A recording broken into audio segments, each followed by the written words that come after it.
Very much, Senator Cotton. Senator Hirono, please.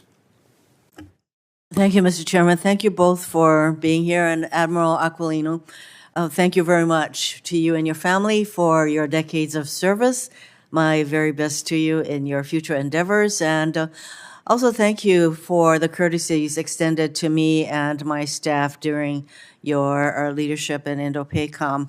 You noted several times about the linkage between the PRC and Russia.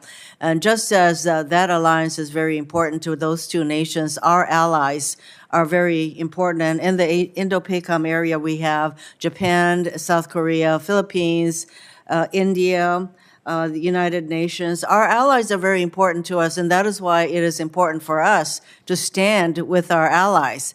You've been asked a number of questions about the need for us to support Ukraine, and that is because our allies are important to us, and that every day that goes by that we're not providing the needed support for Ukraine strengthens Putin's hand, and therefore also Xi Jinping's.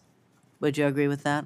I do, Senator. Again, a strategic win for President Putin in Ukraine is a strategic win for President Xi in China. And the allies are so important. We are stronger when we're together. There's no doubt. The linkage of our values, our beliefs are critically important. And that is why our not funding Ukraine is very much of interest to Xi Jinping. Not to mention Putin, of course. You also mentioned that the PRC's military buildup, which has been going on for quite a while. And I think our asymmetric advantage, if you want to describe it that way, in terms of our assets, our planes, our ships, et cetera, has been our technological capabilities in our assets. So do you think we're doing a good job in maintaining our technological advantage in terms of we may have fewer ships, we may have fewer planes, but our technological advantage is there? Do you think we are doing a good job to maintain our technological advantage? I do believe, Senator, first let me just say, we have the world's greatest fighting force that's ever been seen. That advantage has helped us keep the peace in many places for decades. We do have a technological advantage that is second to none, and the key is maintaining it because the People's Republic of China intends on closing that advantage and ultimately moving in front of us. I think you know that over the years I've been very focused on the missile defense of Hawaii, and I would just ask you very quickly, there is a provision directing the DoD to develop a comprehensive plan for missile defense of Hawaii.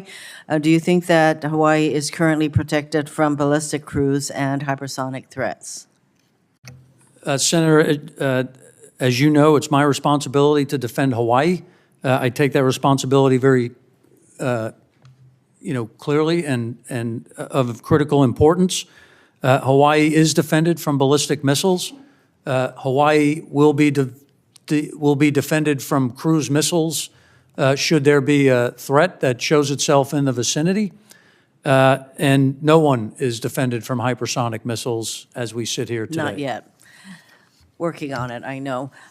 I also note in your written testimony that you addressed the establishment of the Joint Task Force regarding Red Hill, and I want to commend you for the leadership that you provided and working with the community, and you acknowledge the importance of rebuilding trust in the local community with regard to Red Hill, but it goes for our military installations, not just in Hawaii, but everywhere, and the need to build community support. And so I commend you for your acknowledging that.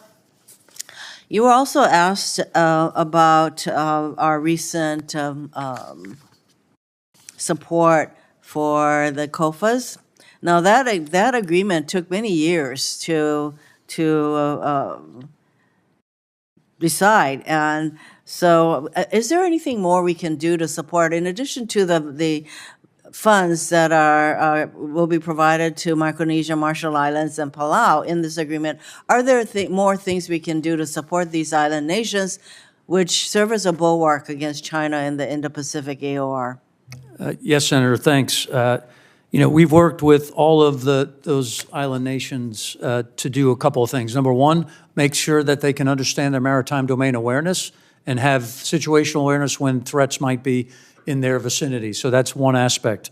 Second, we've provided some understanding on, what might it mean for increased storm severity and other environmental issues that would impact, and we've helped on the construction side to ensure that anything that the Department of Defense builds is resilient against any of those threats. Third, we provide assistance like on Palau.